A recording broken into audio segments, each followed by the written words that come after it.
नमस्कार। आज मैं फिर आपके सामने अपराध की एक और घटना लेकर आया हूं। अपराध की ये घटना जनपद मेरठ की है। थाना है किठौर। तारीख थी 22 जून 2003। कल परसों हमारे कुछ मित्रों ने ये लिखा है कि साहब आप 2003 2002 ये क्यों ऐसा कर रहे हैं आप लेटेस्ट। देखिए, मैं बार बार कहता हूं कि हम हर तरह के अपराध जितनी आपकी जानकारी में है या जितना आपकी नज़र में आता है, जितना आप अखबार में पढ़ते हैं, मैं उस तरह के अपराधों का जिक्र इसलिए करता हूं ताकि हमारा किस्सा गोई परिवार एक्सपीरियंस में रिच रहे, उनसे बचने के लिए। समाज में क्या हो रहा है उसकी जानकारी हमारे पूरे किस्सा गोई परिवार को रहे।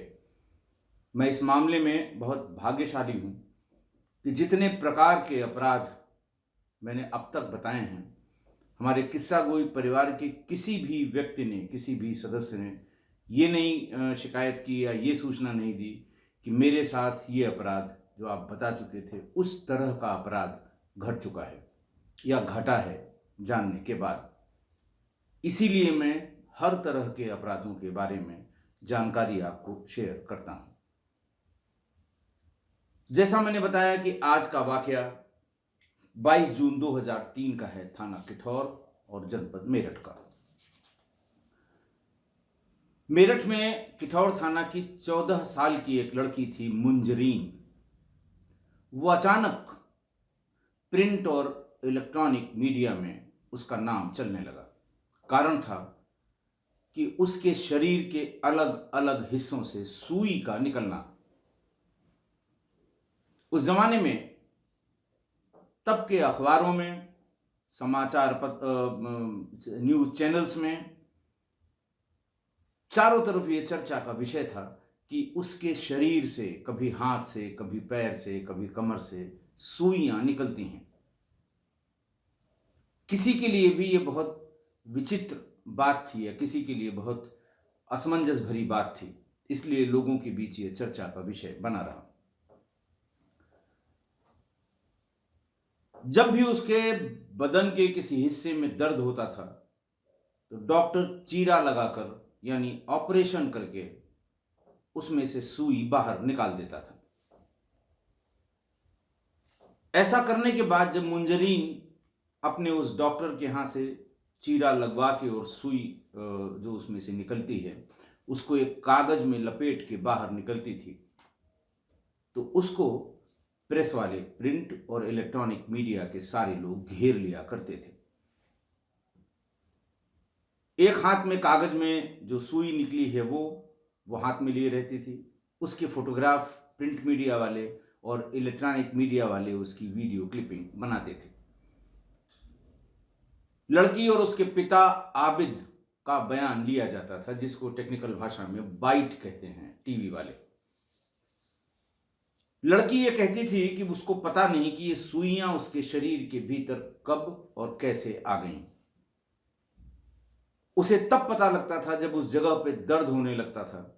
वो अपने डॉक्टर के पास जाती थी, वो एक्सरे कराते थे, 200 रुपए में एक्सरे कराते थे। फिर अगला 200 रुपए लेते थे उसको ऑपरेट करके, यानी चीरा लगाकर चिमटी से उसको बाहर निकालने का। उसने ये भी बताया कि हर बार उसको डॉक्टर के पास उसके अब्बू लेकर जाते थे। टीवी के सामने मुंजरीन ने बार बार यही बयान दिया। थोड़े चैनल थे लेकिन हर चैनल पे ये खबर आई, मुंजरीन को ये कहते हुए कि साहब ये सुई है, ये मेरे पैरों के पास से ये चीरा लगाया गया है, ये ड्रेसिंग हुई है हमारी और इसमें से निकाला गया है। उसके पिता आबिद का बयान जो अखबारों और टीवी में आता था वो यही कहते थे कि साहब ये कुदरत का करिश्मा है। मैं कैसे बता सकता हूं कि सुई कहां से इसके जिस्म में पेवस्त हो गई, मुझे बिल्कुल जानकारी नहीं है। मुंजरीन जब ये शिकायत करती थी कि यहाँ दर्द हो रहा है, वहाँ दर्द हो रहा है, डॉक्टर को दिखाते थे, वो एक्सरे कराते थे और उसी जगह पर जहाँ वो दर्द बताती थी वो सुई पड़ी रहती थी। और सुई डॉक्टर निकाल दिया करते थे। उस समय के यानी 2003 में जो भी क्राइम रिपोर्टिंग कर रहा होगा, खासकर पश्चिमी उत्तर प्रदेश में, उसे यह घटना बहुत अच्छी तरह याद होगी। अगर कोई उस समय टीवी चैनल में, जो थोड़े बहुत टीवी चैनल उस समय चलते थे, उनमें अगर कोई रहा हो क्राइम रिपोर्टिंग करता हो, तो अपने आर्काइव्स में निकाल कर देख सकता है। हफ्तों ये खबर पूरे नेशनल मीडिया पर चली थी। इसका असर ये हुआ कि आबिद के गांव के आसपास के लोग मुंजरीन से मिलने, मुंजरीन का हाथ चूमने, मुंजरीन को देखने आने लगे और उसके घर में भारी भीड़ इकट्ठा होने लगी।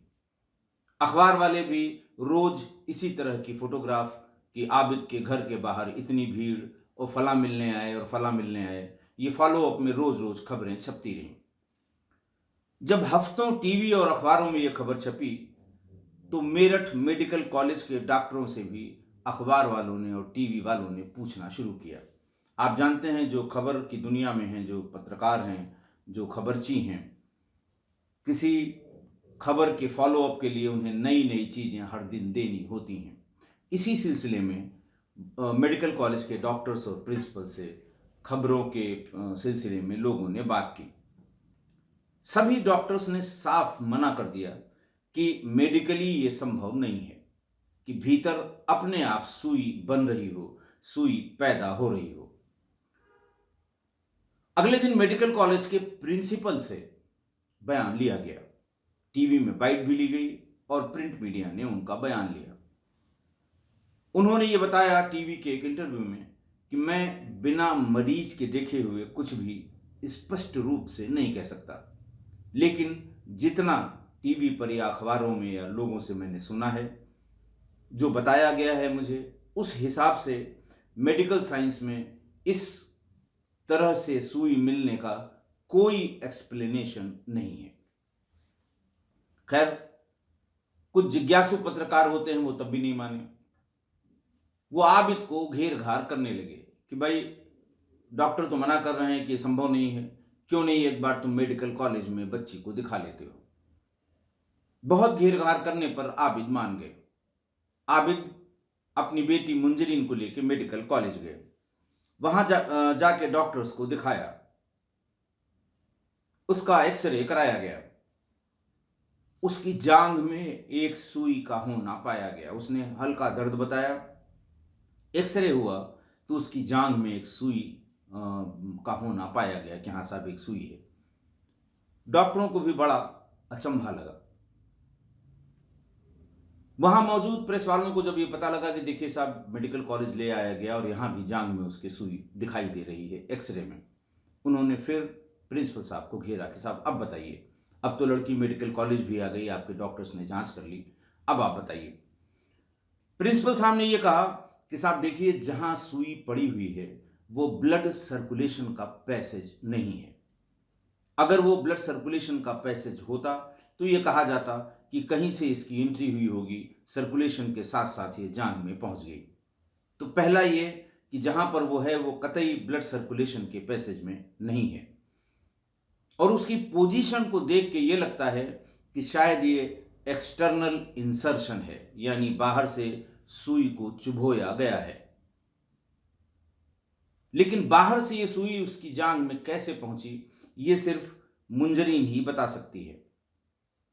हमारे यहाँ मेडिकल साइंस में इसको हम किसी भी तरह से एक्सप्लेन नहीं कर सकते। प्रिंसिपल और सभी अटेंडिंग डॉक्टर्स ने सलाह दी कि इसको मेडिकल कॉलेज में एडमिट करा दीजिए 10-15 दिनों के लिए।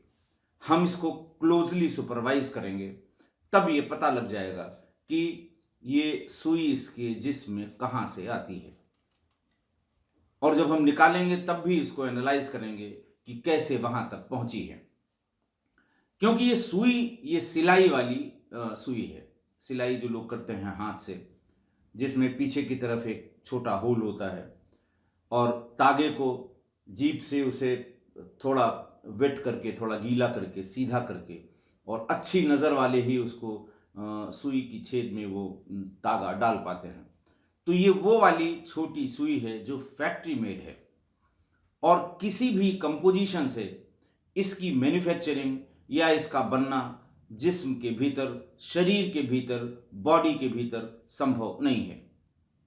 दूसरी बात जो उन्होंने पूछताछ की, उन्होंने ये बताया कि ये एक्सीडेंटल इंसर्शन भी नहीं हो सकता, क्योंकि न तो आबिद के घर में सिलाई कढ़ाई का काम होता है और न ही मुंजरीन सिलाई कढ़ाई का काम करती है कि कहीं गलती से कहीं दब गया हो और तब वो शरीर के भीतर आ गई हो। लेकिन ऐसा होने पर दर्द होता है और पता लग जाता है कि कोई चीज़ चुभी है। मुंजरीन इसके बारे में कभी नहीं बता सकी कि ये भीतर कैसे आई। जब डॉक्टरों ने उसकी घेराबंदी की कि आप एडमिट कर दीजिए, 15 दिन में हम आपको सही सही बता देंगे कि ये कहाँ से सुई आती है, आबिद ने कहा 2 दिन बाद मेरी बड़ी बेटी की शादी है, इसलिए हम इसको एडमिट नहीं कर सकते। इसको एडमिट करेंगे, फिर हम शादी में ले जाएंगे, फिर एडमिट करना होगा, ऐसी कोई इमरजेंसी नहीं है। शादी के बाद अगर ये समस्या फिर हुई तब मैं इसे लाऊंगा और एडमिट भी कर दूंगा। इतनी डिटेल में जांच पूछताछ, अगले दिन अखबारों में आधे आधे पन्ने की खबर निकली कि मुंजरीन मेडिकल कॉलेज लाई गई। जांघ में एक्सरे में एक सुई निकली। डॉक्टर का कहना है कि ये ब्लड वेसल्स में नहीं है। डॉक्टर्स का कहना है कि ये किसी भी मैकेनिज्म से भीतर अपने आप नहीं बन सकती। ये भी कहा गया, ये भी लिखा गया कि प्रिंसिपल ने कहा है कि ये सिलाई करने वाली महीन और सबसे छोटी वाली सुई है, ये फैक्ट्री मेड है, इसके भीतर बनने का कोई सवाल नहीं उठता। उस समय जो एसपी देहात थे श्री MP सिंह, रिटायर हो गए बहुत पहले, और जहां तक मेरी जानकारी है शायद उनकी मृत्यु भी हो गई है। वो वहीं पास में मुजफ्फरनगर के रहने वाले थे और एसपी देहात थे मेरठ में। उन्होंने भी इस खबर को पढ़ा। उनके साथ के पढ़े हुए कई लोग मेडिकल कॉलेज में डॉक्टर्स थे। जिन जिन लोगों का बयान अखबारों में छपा था उनमें उनके मित्र भी थे जो उनके साथ पढ़े हुए थे। उन्होंने फोन किया कि डॉक्टर साहब ये क्या बवाल है, रोज रोज बस वही खबर, ऐसा लगता है कि दूसरी खबर अखबार में छपने लायक है नहीं। 10 दिन हो गए हैं ये छपते हुए, आपका बयान इसमें छपा हुआ है, इसलिए मैंने सोचा कि आपसे पूछ लूं कि क्या वास्तविकता है, ये क्यों इतना हाईलाइटेड हो रहा है लड़की के शरीर से सुई का निकलना। डॉक्टर साहब ने कहा कि आप ऑफिस में रहेंगे दिन में? उन्होंने कहा हाँ मुझे ऑफिस में ही रहना है आज।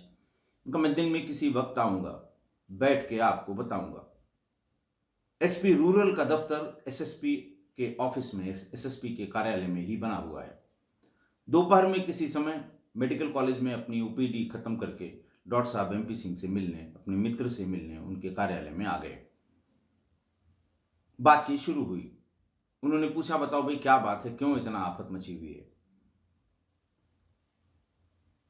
तो उन्होंने ये बताया कि जब हम लोग वहां उसकी एक्सरे में जांघ में सुई निकली तो लेडी डॉक्टर और नर्सेस को उसको एग्जामिन करने के लिए कहा कि आप इसे अच्छे से एग्जामिन कर लीजिए कि ये सुपरफिशियली पड़ी हुई है, भीतर धंसी हुई है, इंसर्शन है, या कहां से कैसे ये आ गई है। कुछ बच्ची से भी बात करके जानने का प्रयास करिए। एक्सीडेंटल इंसर्शन अगर है तो जांघ के उस हिस्से में इनसे एक्सीडेंटल इंसर्शन कैसे हो सकता है, ये भी बच्ची से जानने का प्रयास करिए। अच्छे से जांच करने के बाद जब नर्स बाहर आई, डॉक्टर तो कुछ नहीं बोली। उन्होंने कहा साहब एक्सरे में जैसा दिखाई दे रहा है पैर में उसी जगह पर, वहीं पर ये नीडल पड़ी हुई है। नर्स ने कहा कि डॉक्टर साहब ये मुझे किसी की खुराफात लग रही है। डॉक्टर कहते हैं कि मैंने उससे पूछा ये कैसे तुम्हें लगा? तो उन्होंने कहा उसने कि लड़की के शरीर के ढके हुए हिस्से में कई जगह नए और पुराने ब्रूज मार्क्स हैं, यानी हल्के हल्के खरोंच के निशान हैं। कुछ बिल्कुल नए हैं, कुछ पुराने हैं। लड़की बहुत सीधी साधी है, बहुत देर तक मैंने उससे बहुत से सवाल किए, लेकिन बहुत से सवालों को वो जवाब नहीं दे पाई। ऐसा लगता है कि वो सीधी है, लेकिन सुंदर बहुत है। जब प्रेस वालों ने इस ऑब्जर्वेशन के बाद घेरा, तो हम ये बात वहां कह नहीं सकते थे। इसलिए क्योंकि लड़की मेडिको लीगल केस के रेफरेंस में नहीं आई थी। सिर्फ इसलिए आई थी कि अखबारों में बहुत छप रहा है, देखिए सच्चाई क्या है। हम लोग भी सच्चाई जानना चाहते थे। पूरी बात सुन के एमपी सिंह को भी लगा कि मामले में कुछ न कुछ झोल कहीं न कहीं है। उन्होंने फौरन लेडी सब इंस्पेक्टर और एक पुराने जड़ीले टाइप के दरोगा, कुछ दरोगा ऐसे हैं जो जिसे वो कहते हैं कि बहुत एकदम भीतर घुस के जांच करने वाले होते हैं। बगल में डायरी दबी होती है, खरामा खरामा चलते हैं। आप उनसे कुछ पूछिए तो थोड़ी थोड़ी बात ही बताते हैं, बहुत आउटस्पोकन नहीं होते हैं। लेकिन उन इन्वेस्टिगेशन की जो उनकी कैपेबिलिटीज़ है, उसको आसपास के थाने के लोग भी जानते हैं कि अच्छा इन्वेस्टिगेटर है, अच्छी तरह से जांच करता है, बहुत अच्छी इंटरोगेशन करता है और चीज़ों को पता करने का मादा इसमें है। ऐसी ही आम शोहरत वाले उस सब इंस्पेक्टर और लेडी सब इंस्पेक्टर को एसपीआरए साहब ने अपने कार्यालय में बुलाया और उनसे कहा कि देखो भाई, पता करो कि ये मामला क्या है, ये कब से शुरू हुआ, किन किन डॉक्टर्स ने देखा, किसने एक्सरे कराया, किसने चीरा लगा के ऑपरेट किया, इसका प्रिस्क्रिप्शन कब से शुरू हुआ, मोहल्ले के आसपास इसकी आम शोहरत क्या है, अगर किसी लड़के से कोई संबंध बातचीत में या बोलचाल में या अफवाह में ऐसा लगता है तो उसके बारे में भी पूरी बात पता करके बताइए, क्योंकि इसमें हमें कुछ गड़बड़ लगती है। डॉक्टर साहब ने जो बताया उससे तो बहुत साफ लगता है कि कुछ न कुछ इसमें गड़बड़ जरूर है। खैर, लेडी सब इंस्पेक्टर और वो पुरुष पुराना दरोगा शादी के बाद उसके घर गए। मुंजरिम से और उसके पिता से कहा कि इसके सारे प्रिस्क्रिप्शन जिस दिन से आपने दवा शुरू की है वो ले आइए। वो भीतर से ढूंढ ढांड के सारे प्रिस्क्रिप्शन ले आए। एक्सरे एक ही जगह से कराया गया था, ऑपरेशन भी एक ही डॉक्टर ने किया था। ऑपरेशन के बाद जो छोटी मोटी दवाइयां लिखी गई थी वो भी एक ही डॉक्टर ने लिखी थी। और ये बात सही थी जो टीवी में दिखाई गई थी कि हर बार एक्सरे का 200 रुपए और हर बार ऑपरेशन का 200 रुपए ये डॉक्टर्स लिया करते थे। डॉक्टर्स, ये मैं बता दूं, ये डॉक्टर्स सब झोला छाप डॉक्टर्स थे।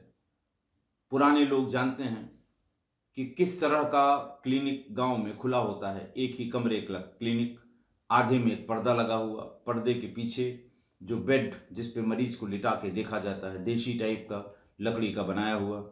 सामने डॉक्टर साहब जहाँ बैठे हैं, ऊपर एक अच्छी सी शीशे वाली अलमारी जिसमें खाली दवाइयों के पैकेट सजा के रखे रहते हैं, ताकि गांव के आदमी को लगे कि डॉक्टर साहब बहुत बड़े डॉक्टर हैं, 50 तरह की दवाइयाँ रखते हैं। सामने एक वो स्टूल लकड़ी की और एक सामने छोटी सी बेंच जिसमें मरीज आकर बैठे। तो उन्हीं डॉक्टर का ये प्रिस्क्रिप्शन था, उन्हीं की दवा थी, वही इसका इलाज करते थे। फिर वो लेडी सब इंस्पेक्टर और पुरुष सब इंस्पेक्टर ये दोनों डॉक्टर के पास गए, उनसे पूछना शुरू की। उसने एक दूसरे डॉक्टर का नाम बताया कि देखिए साहब, ऑपरेशन मैं नहीं करता हूं। चूंकि वो आरएमपी थे, रजिस्टर्ड मेडिकल प्रैक्टिशनर, ये एक फर्जी टाइप का एक सर्टिफिकेट किसी फर्जी टाइप की संस्था से ले लेते हैं, ताकि कल को अगर कोई पूछे तो दिखाएं कि साहब हम प्रैक्टिस करने के लिए लाइसेंस्ड हैं। ये मान्य नहीं है, अमान्य है, लेकिन गांव में सब दिखाने के लिए यही सब आरएमपी, रजिस्टर्ड मेडिकल प्रैक्टिशनर, लिख देते हैं, डॉक्टर फलाने फलाने आरएमपी। तो बहरहाल उसने एक दूसरे आरएमपी डॉक्टर का नाम बता दिया। उसको बुलाया गया, बगल के गांव का था वो भी आया और उसने आते ही इन लोगों से साफ मना कर दिया, अरे साहब हम कैसे ऑपरेशन करेंगे, हम इसके लिए अधिकृत नहीं हैं और ऑपरेशन करने में कभी नहीं आया। हाँ, कोई बहुत जटिल केस इनके पास आता है, चूंकि मैं इनसे थोड़ा प्रैक्टिस में सीनियर हूँ तो ये मुझे बुला लेते हैं, उसको जानने के लिए, उसको समझने के लिए, तब मैं आ जाता हूँ। दोनों की बात में बहुत डिफरेंस था और बातचीत में दोनों ने एक तीसरे आरएमपी डॉक्टर, झोला छाप डॉक्टर का नाम भी बता दिया। उस पुराने सब इंस्पेक्टर को लगा कि कहीं न कहीं मामला गड़बड़ जरूर है। उसने तीनों को गाड़ी में बिठाया और थाने पर ले आया और ये कहा कि हम अब एक एक आदमी का डिटेल बयान लिखेंगे। बयान की शुरुआत वही नाम, बाप का नाम, गांव, कितने भाई, कितने बहन, ससुराल, इस तरह से शुरुआत की जाती है और फिर मुद्दे पर आया जाता है। अलग अलग जब तीनों का बयान लिया कि भाई जिस दिन इसका ये प्रिस्क्रिप्शन में लिखा हुआ है, आपने चीरा लगा के सुई निकाली, उस दिन आप कहाँ थे, फलाना दिन आप कहाँ थे। पूरे बयान के बाद तीनों के बयान में बहुत डिफरेंस मिला। पूछते रह गए पुराने दरोगा और लेडी दरोगा, लेकिन उन्होंने कुछ बताने से इनकार कर दिया। तो जिसके क्लिनिक का प्रिस्क्रिप्शन था, जिसके क्लिनिक में वो चीरा लगा के सुई निकाली जाती थी, वो थे डॉक्टर जान मोहम्मद। दरोगा जी उनको किनारे ले गए, श्रेणीबद्ध पूछताछ शुरू कर दी। उन्हें अब तक काफी मटेरियल मिल गया था श्रेणीबद्ध पूछताछ करने के लिए। उन्होंने जो चीज बताई वो दूसरे वाले को बुला के उनसे भी श्रेणीबद्ध पूछताछ करके उसको मिलाया गया कि अब कितना सही बोल रहे हैं। धीरे धीरे तीनों टूट गए और फिर पूरी बात बताई कि बात दरअसल क्या थी। डॉक्टर जान मोहम्मद ने यह बताया कि 7-8 महीने पहले आबिद अपनी लड़की मुंजरिन को लेके हमारे क्लिनिक पर आया। उसको कई दिनों से तेज बुखार था। बुखार के साथ साथ उसको उल्टियां और दस्त भी हो रही थी। वायरल फीवर लग रहा था और ऐसा लग रहा था कि उसको कुछ इसकी इन्फ्लुएंजा की शिकायत होगी। लड़की को मैंने देखा, उसकी नाड़ी देखी और ये देखा वो देखा। उसके बाद मेरी नीयत में कुछ खोट होने लगा। मैं उसे पर्दे के पीछे वाले बेड पर जांच करने के लिए मैंने लिटा दिया। उनके बाप को भी शुरुआत में बुलवा लिया और फिर कहा कि अब आप बाहर बैठिए, मैं पूरी जांच करके आ रहा हूं। और उसी में बैड टच जांच करने के बहाने उन्होंने बैड टच किए। जान मोहम्मद ने बताया लड़की ने न तो इसका कोई विरोध किया और न ही कोई रिएक्शन दिया। मैंने 3-4 जांचें और लिख दी ताकि ये कल भी आए। उन जांचों का कोई मतलब नहीं था, लेकिन मैंने आबिद से कहा कि लड़की की 3-4 जांचें और करके ले आइए, क्योंकि मुझे मामले में कुछ गड़बड़ लग रही है। इसे कुछ दूसरा रोग है, जो दिख रहा है वो नहीं है। ये अदा होती है डॉक्टर्स की, पेशेंट को डराने की, और खासकर ऐसे जो अनक्वालिफाइड झोला छाप डॉक्टर होते हैं, वो यही सब किया करते हैं कि सामने वाले को डराइए ताकि वो दूसरे के यहां न जाए। जिस समय मैं उसका भीतर जांच कर रहा था, उसी समय बगल के गांव का एक तांत्रिक, बाबा जिसे कहते हैं, कलीम, वो मेरी क्लिनिक पर आया था। वो मुझसे दवा ले जाया करता था, बैठा हुआ था। जब वो लड़की बाहर निकली और अपने पिता के साथ चली गई, तो कलीम ने जान मोहम्मद से पूछा, ये कहाँ की है? डॉक्टर साहब ने बताया गांव की ही है, फलां की लड़की है। तो उसने कहा, अरे इसको तो कभी देखा नहीं, ये मेरी आंखों से कैसे रह गई। उसके कहने का आशय भी डॉक्टर जान मोहम्मद समझ गए। उन्होंने कहा कि कलीम मियां मेरी मदद करिए, मुझे भी ये लड़की बहुत अच्छी लग रही है, ये कल फिर आएगी, तब तुम आ जाना। बात तय हुई। अगले दिन वो जो भी जांच उन्होंने लिखी थी, ब्लड वेड की छोटी मोटी जांच लिखी होगी, वो लेके आबिद और मुंजरी में आ गए। उसको जांच के लिए फिर भीतर ले गया। मन में उसने बताया कि मेरी नीयत खराब हो गई थी, तो मैंने मोहल्ले के ही उसी गांव के दूसरे registered medical practitioner doctor Zubair को बुला लिया कि अगर कोई बात फंसेगी तो हमारी मदद करना।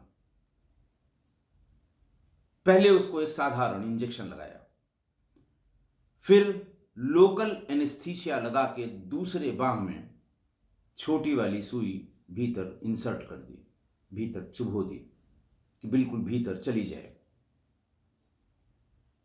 वो सिर्फ इसलिए कि 4-6 दिन बाद जब इसे दर्द होगा तो ये फिर दिखाने आएगी। जब वो निकली, चली गई दवा लेके, इंजेक्शन लगवा के, तो कलीम से इन्होंने, डॉक्टर जान मोहम्मद ने कहा कि देखो ये 4-5 दिन बाद फिर आएगी, बस तुम्हें ये बात कहनी है, तुम जब आएगी तो मैं बता दूंगा कब इसको आना है। तुम्हें ये कहना है कि इस लड़की पे जिन्न का साया है, और वो जिन्न एक लोहे की शक्ल में शरीर में कहीं व्यवस्थ हो गया है। अगर ऐसा होगा तो हमें बताना, मैं ऐसे जिन्नात का अच्छा इलाज जानता हूं। एक हफ्ते बाद जब उसको दर्द हुआ, बच्ची को, मुंजरीन को, तो आबिद फिर लेके उसे जान मोहम्मद के पास आ गए। आबिद को दवा लाने के लिए दूर भेज दिया जान मोहम्मद ने। जुबैर मियां बैठे हुए थे, उनको बुला ही लिया था। फिर पहले उन्होंने उसको एक लाइट टाइप का एनेस्थीसिया, एक बार और बता दूं इन आरएमपीज के बारे में, ज़्यादातर जो रजिस्टर्ड मेडिकल प्रैक्टिशनर्स होते हैं, ये किसी बड़ी क्लिनिक में या अस्पताल में ये हेल्पर के रूप में काम करते हैं। कभी कभी तो सफाई कर्मी भी अपनी क्लिनिक खोल लेते हैं बाद में, वहाँ काम करते हैं। डॉक्टर्स को सिरिंज ला के देना, इंजेक्शन ला के देना, सीजर्स ला के देना, कॉटन ला के देना। अनट्रेंड जो हेल्पर्स होते हैं वो इस तरह के होते हैं। 2-4 साल काम करने के बाद उनको लगता है ये तो बहुत ही आसान पेशा है, दवाएं भी लिख लेते हैं सामान्य उसकी, और छोटा मोटा चीरा लगाने टाइप का ऑपरेशन भी कर लेते हैं। और जो किसी एनेस्थीसिया के साथ, एनेस्थेसिस्ट के साथ रहते हैं, उन्हें पता है कि कौन सी डोज कितनी लगाने पर कितनी देर का ऑपरेशन है। और जान मोहम्मद किसी एनेस्थेटिस्ट के साथ ही पहले काम किया करते थे। उन्होंने एक स्लाइट, हल्का, वेरी लाइट एक इंजेक्शन लगाया, और उसके साथ, उसके बाद उस लड़की के साथ बलात्कार किया। बाहर निकल कर आए, अपनी कुर्सी पर बैठे डॉक्टर जुबैर चले गए, उन्होंने भी बलात्कार किया। तब तक आबिद आ गए, उनके सामने ही चीरा लगा के, और वो हाथ की में घुसी हुई सुई बाहर निकाली, एक कागज में लपेट के दे दी। और कलीम मियाँ बाहर खड़े ही थे बताने के लिए कि मैंने पहले ही कहा था कि जिन्नात शरीर में आ गया है,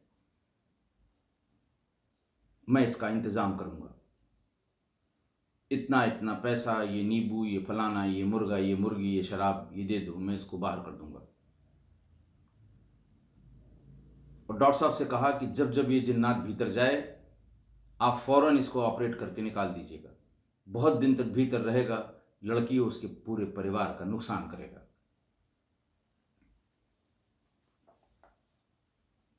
जान मोहम्मद ने बताया कि मैं जहां से ये एनेस्थीसिया के इंजेक्शन्स ले आता था, वो भी पास के ही गांव में एक आरएमपी डॉक्टर हैं, डॉक्टर मामूर। जब ज्यादा इंजेक्शन लाने लगा तो एक दिन उन्होंने मजाक में मुझसे पूछ लिया कि आजकल बहुत ज्यादा बेहोश कर रहे हो, किसको बेहोश करते हो, कौन सा मरीज आ रहा है।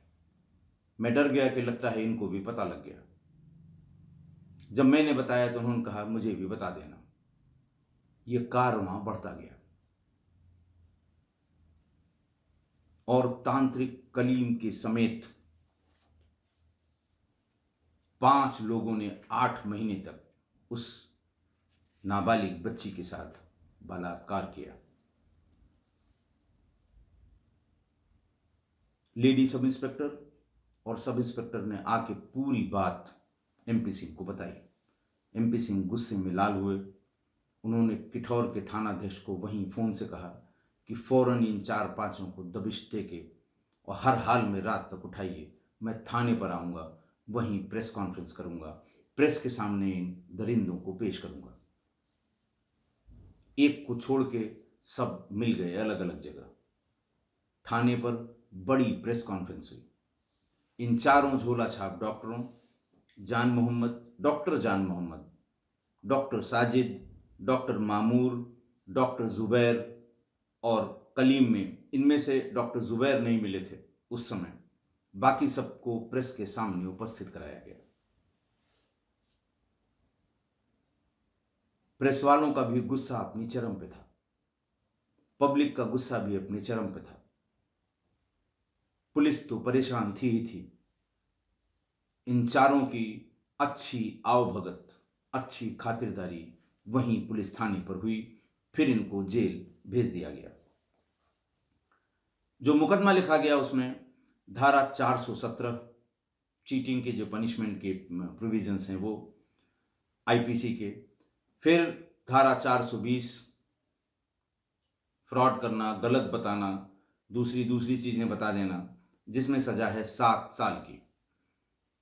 एक धारा है 508 आईपीसी जो इस मुकदमे में लगाई गई,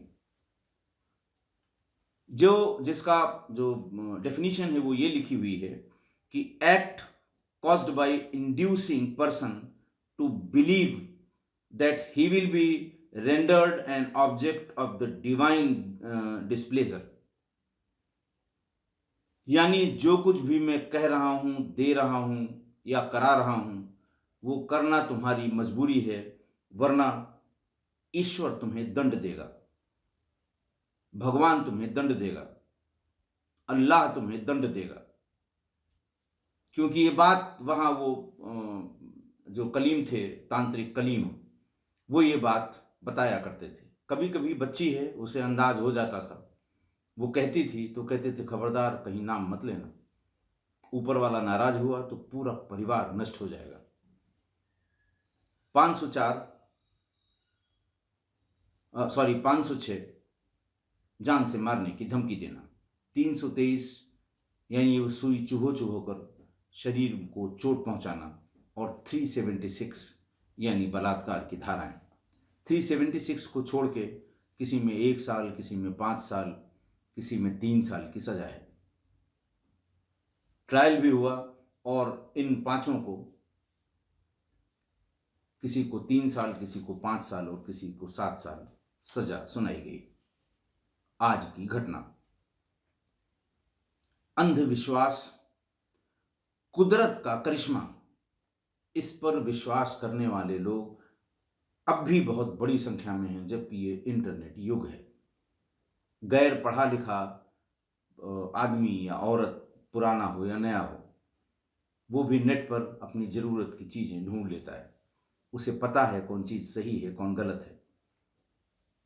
लेकिन सिर्फ इसी अंधविश्वास के कारण, कि साहब ये तो कुदरत का करिश्मा है, तांत्रिक और डॉक्टर साहब ही मिलके इस हमारी जान या परिवार की जान बचा रहे हैं, ये जो कुछ भी कर रहे हैं सही कर रहे हैं। इसी कारण से 4-5 लोगों ने 8 महीने तक लगातार उस बच्ची के साथ दुष्कर्म किया, और वो इस डर से ये जुल्म सहती रही कि अगर ऐसा न किया या इसका विरोध किया तो कुदरत का कहर बरपा होगा। मैं किस्सा गोई परिवार के लोगों को बहुत बार बता चुका हूं कि इस तरह के अंधविश्वास का कोई वैज्ञानिक आधार नहीं है, कोई वैज्ञानिक आधार नहीं है। आप अपने धर्म के सहारे या किसी और चीज से इसको मानते होंगे, आप माने, हमारे मना करने से आप नहीं मान जाएंगे। एक बार मैंने इस किसी एपिसोड में जिक्र किया था, बहुत से लोगों ने इस पर टिप्पणी की थी कि नहीं साहब होता है, आप गलत कह रहे हैं, हम मानने वाले हैं। बिल्कुल मानिए, लेकिन उसकी एक सीमा भी रखिए। सीमा के बाहर अंधविश्वास को मानने से नुकसान के सिवा किसी को फायदा नहीं हुआ, ये मेरा व्यक्तिगत तजुर्बा है। और इन झोला छाप डॉक्टर्स से, इनके झांसे में अगर आप आ गए तो आपके साथ कैसा बुरा होगा, इसका आपको शायद अंदाजा भी नहीं है। आशा है आप मेरी इस बात से सहमत होंगे। हाँ, एक बात और, मैं कल एक गवाही के सिलसिले में बरेली जाऊंगा सुबह सुबह और बहुत देर रात लौट पाऊंगा, इसलिए शायद कल आपसे भेंट नहीं होगी। जाऊंगा, कोर्ट का वो काम करूंगा, फिर वापस आ जाऊंगा। इसलिए हमारी आपकी अब मुलाकात परसों होगी। आज के लिए बस इतना ही। बहुत बहुत धन्यवाद।